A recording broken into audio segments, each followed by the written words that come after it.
ക്രിസ്തുവേശുവിൽ എല്ലാ ശ്രോതാക്കൾക്കും സ്നേഹവന്ദനം.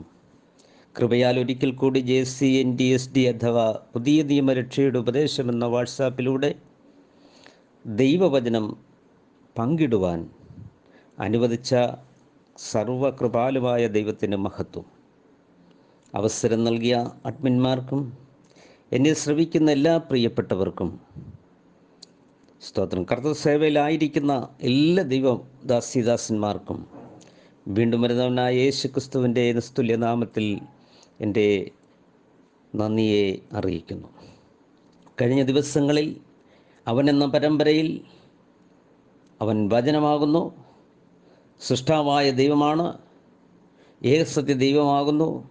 അവൻ ഇരിക്കുന്നവൻ, ഇരുന്നവൻ, വരുന്നവനാണ്. അവൻ മേഘാരൂഢനായി വരുന്നവൻ, അവൻ പാറയായ ദൈവം എന്നുള്ള വിഷയത്തെ അല്പമായി നാം ചിന്തിച്ചു. ഇന്ന് നാം ചിന്തിക്കുന്നത് അവൻ യഹോവ യേശു ആകുന്നു എന്നുള്ളതാണ്. യെശയ്യാ പ്രവചനം അതിൻ്റെ 40-ാം അധ്യായത്തിൻ്റെ 3-ഉം മത്തായി സുവിശേഷം അതിൻ്റെ 3-ാം അധ്യായത്തിൻ്റെ 3-ാം വാക്യവും ആധാരമായി അല്പമായി നമുക്ക് ചിന്തിക്കാം. ഈ പ്രവചന ഗ്രന്ഥത്തെ ആധാരമാക്കി നമ്മൾ ചിന്തിക്കുകയാണ്. യെശയ്യാ പ്രവചന ഗ്രന്ഥം എന്ന് പറയപ്പെടുന്നത് ബൈബിളിനുള്ളിലെ ഒരു ചെറു ബൈബിൾ എന്ന് വിശേഷിപ്പിക്കാം. 66 പുസ്തകങ്ങൾ ബൈബിളായിരിക്കുന്നത് പോലെ തന്നെ 66 അധ്യായങ്ങൾ കൊണ്ട് ഇത് അലങ്കരിക്കപ്പെട്ടിരിക്കുന്നു. ആദ്യത്തെ 39 അധ്യായങ്ങൾ അധാർമികരും വിഗ്രഹ ആരാധികളുമായ ജനങ്ങൾക്ക് വരുവാൻ പോകുന്ന ദൈവിക ന്യായവിധി വിവരിക്കുന്നു. 40 മുതൽ 66 ഉള്ള അധ്യായങ്ങളിൽ യേശു ക്രിസ്തുവിനെ കുറിച്ച് വിവരിക്കുന്നു. അങ്ങനെ ഈ 66 സ്തോത്ര അധ്യായങ്ങളിലൂടെ 39ഉം 27ഉമായിട്ടുള്ള നിലയിൽ ഇതിനെ വിഭജിച്ച് രണ്ടായി തിരിക്കുന്നു. യെശയ്യാവ് എന്ന വാക്കിന് യഹോവ രക്ഷിക്കുന്നു എന്നാണ് അർത്ഥം. അനേക പ്രവചനങ്ങൾ ഇതിൽ വിവരിക്കുന്നു. യെരുശലേം, ഇസ്രയേൽ, ലോകരാഷ്ട്രങ്ങൾ, ക്രിസ്തുവിൻ്റെ ജനനം തുടങ്ങി ക്രിസ്തുവിൻ്റെ സഹസ്രാബ്ദ വാഴ്ച അല്ലെങ്കിൽ നിത്യത വരെയും ഇതിൽ വരച്ചു കാട്ടുന്നു. ആയതുകൊണ്ട് ബൈബിളിലെ ചെറു ബൈബിൾ എന്ന് ഇതിനെ പറയാം. വിശദമായി യെശയ്യാ പ്രവാചക പുസ്തകത്തെക്കുറിച്ച് ഒരു പഠന പരമ്പരയിൽ നമുക്ക് പിന്നീടായി പഠിക്കാം. ഇന്ന് യെശയ്യാ പ്രവചനം അതിൻ്റെ 40-ാം അധ്യായത്തിൻ്റെ 3-ഉം മത്തായി സുവിശേഷം 3-ന്റെ 3-ഉം എന്നുള്ള അതിനെ ആസ്പദമാക്കി നാം ചിന്തിക്കാമെന്നാണ് നമ്മൾ കർത്താവിൽ താല്പര്യപ്പെടുന്നത്. അവൻ ആരാണ്? യഹോവ യേശുവാകുന്നു എന്നതാണ് നമ്മുടെ ചിന്താ വിഷയം. അതാണ് നമ്മുടെ ഇന്നത്തെ ചിന്തയ്ക്കുള്ളതായ വിഷയം. കർത്താവ് പറഞ്ഞു, എന്നെക്കുറിച്ച് സങ്കീർത്തനത്തിലും പ്രവാചക പുസ്തകങ്ങളിലും മോശയുടെ ന്യായപ്രമാണത്തിലും എഴുതിയിരിക്കുന്നു എന്ന് കർത്താവ് പറയുകയുണ്ടായി. സ്തോത്രം. ലൂക്കോസ് സുവിശേഷം അതിൻ്റെ 24-ാം അധ്യായത്തിന് 47-ൽ അത് വിവരിച്ചിരിക്കുന്നു. യെശയ്യാ പ്രവചന പുസ്തകം അതിൻ്റെ 40-ൽ നാം ഇങ്ങനെ വായിക്കുന്നു.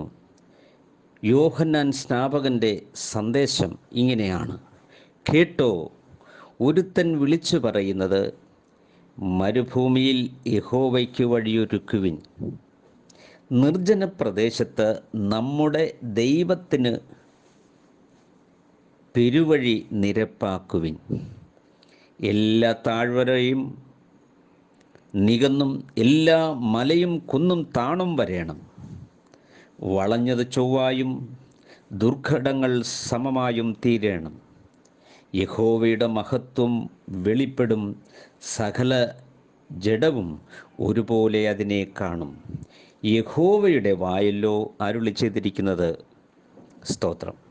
ഇവിടെ പറഞ്ഞിരിക്കുന്നു, മരുഭൂമിയിൽ യഹോവയ്ക്ക് വഴിയൊരുക്കുവിൻ, നിർജ്ജന പ്രദേശത്ത് നമ്മുടെ ദൈവത്തിന് ഒരു പെരുവഴി നിരപ്പാക്കുവിൻ. അപ്പം മരുഭൂമിയിൽ യഹോവയ്ക്കാണ് വഴിയൊരുക്കുന്നത്. അത് നിർജ്ജന പ്രദേശത്ത് നമ്മുടെ ദൈവത്തിനാണ് പെരുവഴി നിരപ്പാക്കുന്നത്. മാത്രമല്ല അവിടെ പറയുന്നു, യഹോവയുടെ വായല്ലോ അരുളി ചെയ്തിരിക്കുന്നത്. സ്തോത്രം. അതുകൊണ്ട് യെശയ്യാ പ്രവാചക പുസ്തകത്തിലെ 40-ാം അധ്യായത്തിൻ്റെ 3-ാം വാക്യത്തിൽ വരുവാനിരിക്കുന്ന ഭാവിയെക്കുറിച്ച് പ്രവചിക്കുന്ന ഈ കർത്താവായ യേശുക്രിസ്തുവിൻ്റെ വരവിനെക്കുറിച്ച് രേഖപ്പെടുത്തുമ്പോൾ അവിടെ പറയുകയാണ്, അത് യഹോവയ്ക്കാണ് വഴിയൊരുക്കുന്നു എന്നാണ് യെശയ്യാ പ്രവാചകൻ വിളിച്ചു പറഞ്ഞത്. അത് നമ്മുടെ ദൈവത്തിനാണ്. മാത്രമല്ല, ഈ പ്രവചനം യഹോവയുടെ വായാണ് അരുളി ചെയ്തത് എന്നാണ് ഇവിടെ രേഖപ്പെടുത്തിയിരിക്കുന്നത്. ഇത് മർക്കോസ് സുവിശേഷം അതിൻ്റെ 1-ാം അധ്യായത്തിൻ്റെ 2-3 പറയുന്നത്, ഞാൻ നിനക്ക് മുമ്പായി എൻ്റെ ദൂതനെ അയക്കുന്നു, അവൻ നിൻ്റെ വഴിയൊരുക്കും. കർത്താവിൻ്റെ വഴിയൊരുക്കുവിൻ, അവൻ്റെ പാത നിരപ്പാക്കുവിൻ എന്ന് മരുഭൂമിയിൽ വിളിച്ചു പറയുന്നവൻ്റെ എന്നിങ്ങനെ യെശയ്യാ പ്രവാചകൻ്റെ പുസ്തകത്തിൽ എഴുതിയിരിക്കുന്നത് പോലെ യോഹന്നാൻ വന്നു മരുഭൂമിയിൽ സ്നാനം കഴിപ്പിച്ചും മാനസാന്തര സ്നാനം കഴിപ്പിച്ചും പാപമോചനത്തിനായുള്ള മാനസാന്തര സ്നാനം പ്രസംഗിച്ചും കൊണ്ടിരുന്നു എന്നുമാണ്. സ്തോത്രം. ഇപ്പോൾ യോഹന്നാൻ വന്ന മരുഭൂമിയിൽ സ്തോത്രം മാനസാന്തര സ്നാനം കഴിപ്പിച്ചു. സ്തോത്രം. അപ്പോസ്തല പ്രവൃത്തി 19-ാം അധ്യായം 1 മുതൽ വായിക്കുമ്പോൾ നമുക്കത് കാണുവാൻ കഴിയും. അപ്പോൾ സ്തോത്രം, മരുഭൂമിയിൽ മാനസാന്തര സ്നാനം കഴിപ്പിച്ചും, രണ്ടാമത് പറയുന്നത് പാപമോചനത്തിനായുള്ള മാനസാന്തര സ്നാനം പ്രസംഗിച്ചും കൊണ്ടിരുന്നു. എന്നാൽ ആ പ്രസംഗിച്ചിരിക്കുന്ന പാപമോചനത്തിനായുള്ള സ്നാനം കർത്താവായ ദൈവത്തിൻ്റെ ആത്മാവ് യോവേൽ പ്രവാചകനിലൂടെ സംസാരിച്ചതുപോലെ അന്ത്യകാലത്ത് സകല ജഡത്തിൻ്റെ മേലും ആത്മാവിനെ പകരുന്നു. ആ പകർന്നപ്പോൾ യഹോവയുടെ ആത്മാവ് അപ്പോസ്തലന്മാരിലൂടെ സംസാരിച്ചു, നിങ്ങൾ മാനസാന്തരപ്പെട്ട് നിങ്ങളുടെ പാപങ്ങളുടെ മോചനത്തിനായി ഓരോരുത്തരും യേശുക്രിസ്തുവിൻ്റെ നാമത്തിൽ സ്നാനമേൽപ്പിൻ, എന്നാൽ പരിശുദ്ധാത്മാവെന്ന ദാനം ലഭിക്കും. അവൻ പരിശുദ്ധാത്മാവിലും തീയാലും സ്നാനം കഴിപ്പിക്കുന്നവനാകുന്നു. സ്തോത്രം. എൻ്റെ പിന്നാലെ വരുന്നവനെന്ന് യോഹന്നാൻ പറഞ്ഞു. അതുകൊണ്ട് പരിശുദ്ധാത്മാവിൽ ഉള്ള സ്നാനം, പാപമോചനത്തിനായുള്ള മാനസാന്തര സ്നാനം, അവൻ്റെ നാമത്തിൽ പാപമോചനവും എന്നാണ് എഴുതിയിരിക്കുന്നത്. അപ്പോൾ അവൻ്റെ നാമത്തിൽ സ്തോത്രം സ്നാനം കഴിപ്പിച്ചു. പ്രിയരെ, ആയതുകൊണ്ട് യോഹന്നാൻ മരുഭൂമിയിൽ പ്രസംഗിച്ചത് യഹോവയ്ക്ക് വഴിയൊരുക്കുകയാണ് ചെയ്തത്. സ്തോത്രം. മത്തായിയുടെ സുവിശേഷം അതിൻ്റെ 3-ാം അധ്യായത്തിൻ്റെ 3-ൽ ഇങ്ങനെ വായിക്കുന്നു, മരുഭൂമിയിൽ വിളിച്ചു പറയുന്നവൻ്റെ വാക്കാവിത്, കർത്താവിൻ്റെ വഴിയൊരുക്കി അവൻ്റെ പാത നിരപ്പാക്കുവിൻ എന്നിങ്ങനെ യെശയ്യാ പ്രവാചകൻ പറഞ്ഞവൻ ഇവൻ തന്നെ. അപ്പോൾ യെശയ്യാ പ്രവാചകനിലൂടെ ദൈവത്തിൻ്റെ ആത്മാവ് സ്തോത്രം അറിയിച്ചത്, സ്തോത്രം, എന്തായിരുന്നു? മരുഭൂമിയിൽ യഹോവയ്ക്ക് വഴിയൊരുക്കുവിൻ. നമ്മൾ സുവിശേഷത്തിലേക്ക് വരുമ്പോൾ അവിടെ എഴുതിയിരിക്കുന്നു, കർത്താവിന് ഒരു വഴിയൊരുക്കുവിൻ. സ്തോത്രം. ഇവിടെ പറഞ്ഞത് യഹോവയ്ക്കാണ് വഴിയൊരുക്കുന്നത്, എന്നാൽ നിൽക്കുന്നത് കർത്താവായ യേശു ക്രിസ്തുവത്രേ. മലാക്കി പ്രവചനം അതിൻ്റെ 3-ാം അധ്യായത്തിൻ്റെ 1 മുതൽ വായിക്കുമ്പോൾ, എനിക്ക് മുമ്പായി വഴി നിരത്തേണ്ടതിന് ഞാൻ എൻ്റെ ദൂതനെ അയക്കുന്നു, നിങ്ങൾ അന്വേഷിക്കുന്ന കർത്താവും നിങ്ങൾ ഇഷ്ടപ്പെടുന്ന ദൂതനുമായവൻ പെട്ടെന്ന് തൻ്റെ മന്ദിരത്തിലേക്ക് വരും. അപ്പോൾ സ്തോത്രം, എന്താണ് അവിടെ പറഞ്ഞിരിക്കുന്നത്? സ്തോത്രം. നിങ്ങൾ അന്വേഷിക്കുന്ന കർത്താവും നിങ്ങൾ ഇഷ്ടപ്പെടുന്ന നിയമദൂതനുമായവൻ പെട്ടെന്ന് തൻ്റെ മന്ദിരത്തിലേക്ക് വരും. സ്തോത്രം. കർത്താവായ യേശുക്രിസ്തു ദേവാലയത്തിലേക്ക് വന്നു. സ്തോത്രം. ഹല്ലേലൂയ. ആയതിനാൽ യഹോവ തന്നെയാകുന്നു യേശു എന്ന് ഇതിലൂടെ നമുക്ക് വെളിപ്പെടുന്നു.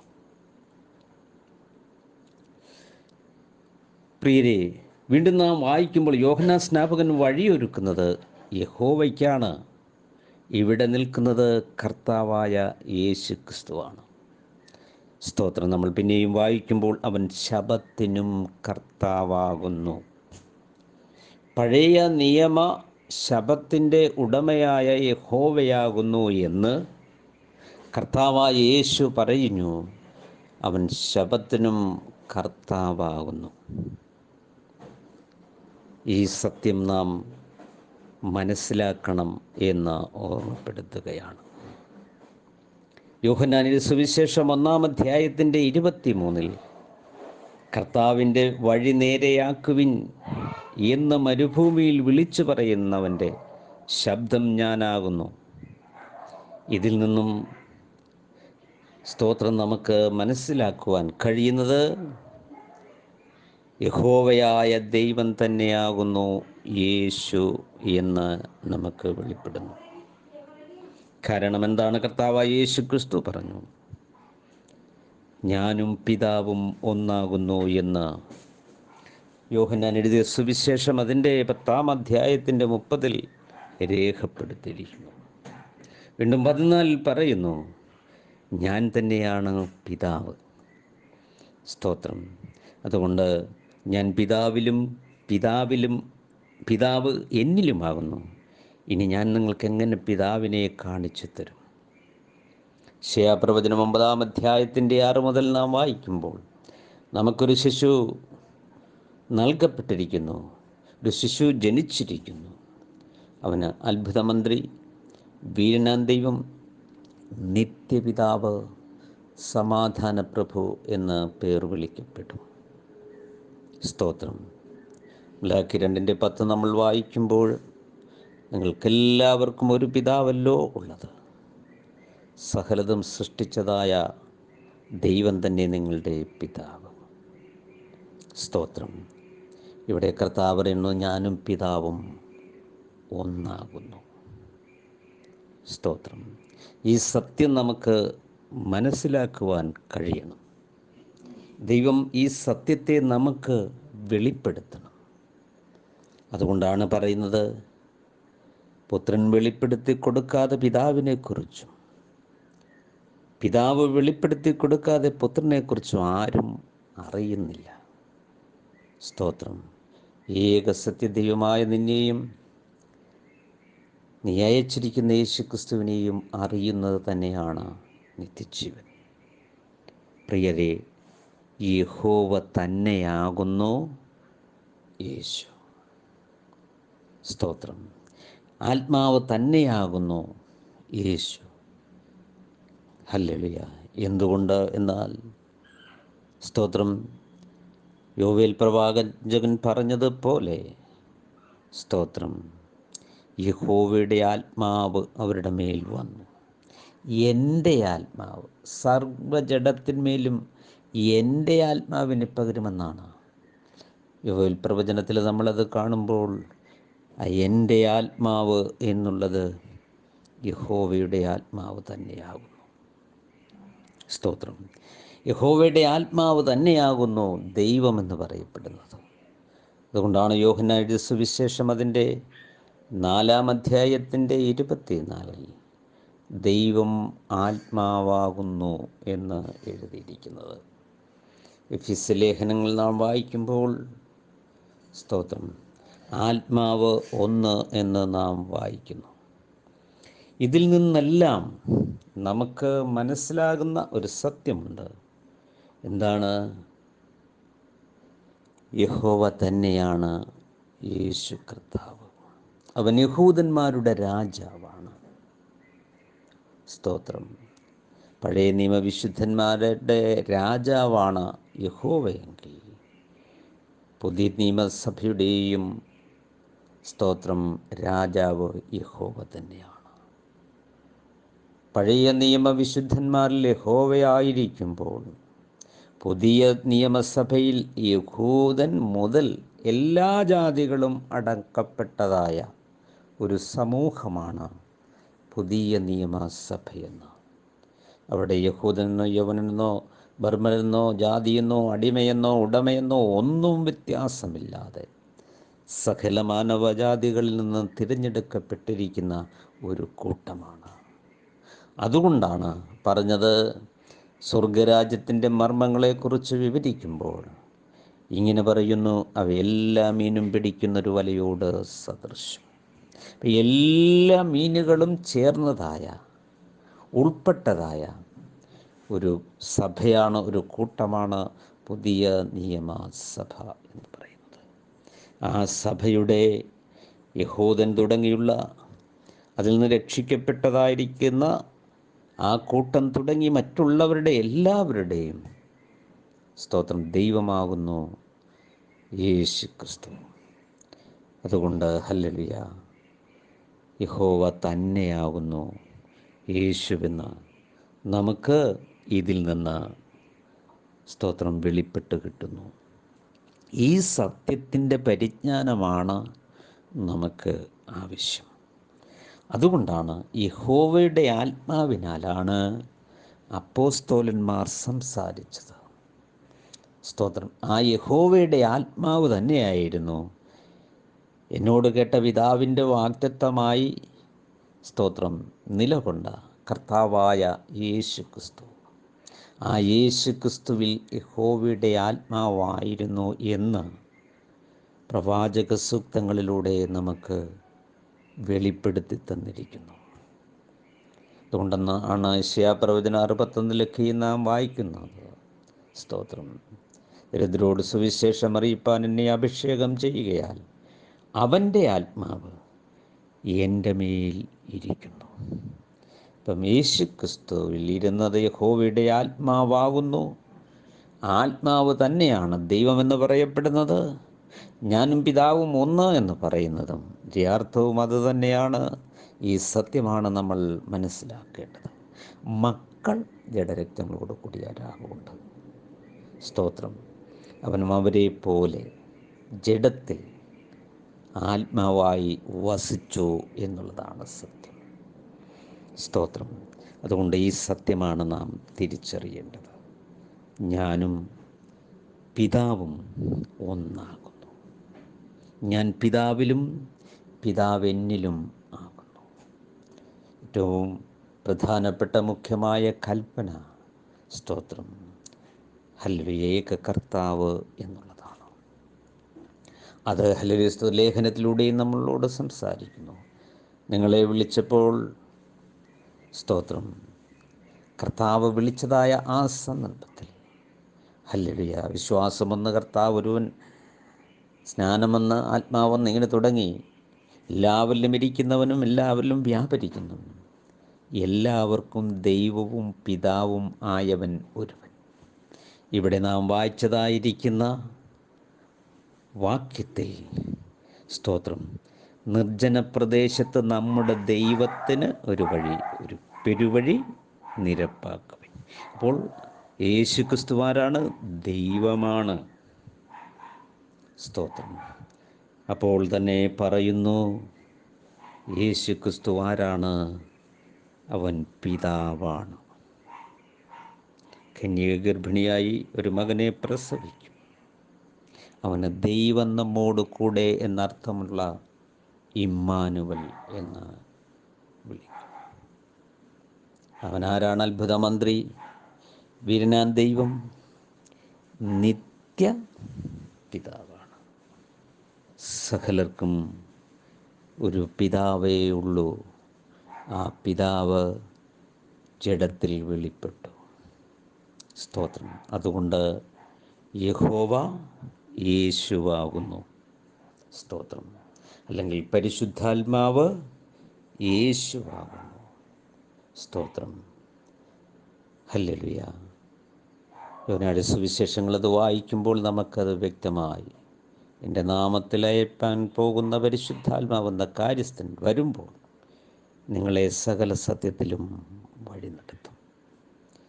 പ്രിയരെ, ഈ അറിവാണ് നമുക്ക് വേണ്ടത്. അടുത്ത ദിവസങ്ങളിൽ അവനിൽ നിന്നുള്ള പരമ്പരകളെ അവിടെ ചുരുക്കിയിട്ട് ഓരോ സ്തോത്രം ദൈവവചനത്തിൽ ഓരോ അധ്യായങ്ങളെക്കുറിച്ചും അതുപോലെ ഉൽപ്പത്തി മുതൽ വെളിപ്പാട് വരെയും ഓരോ പുസ്തകങ്ങളെക്കുറിച്ചും നമുക്ക് സ്തോത്രം അപഗ്രഥനം ചെയ്ത് നന്നായി വിലയിരുത്തി പഠിക്കുവാൻ കഴിയും. സ്തോത്രം. അപ്പോൾ നമുക്ക് ഈ സത്യം വെളിപ്പെടും. ഇനി വെളിപ്പെടുത്തുന്നില്ല എങ്കിൽ ദൈവത്തോട് അപേക്ഷിക്കുക, ദൈവം നിങ്ങളെ അത് വെളിപ്പെടുത്തും.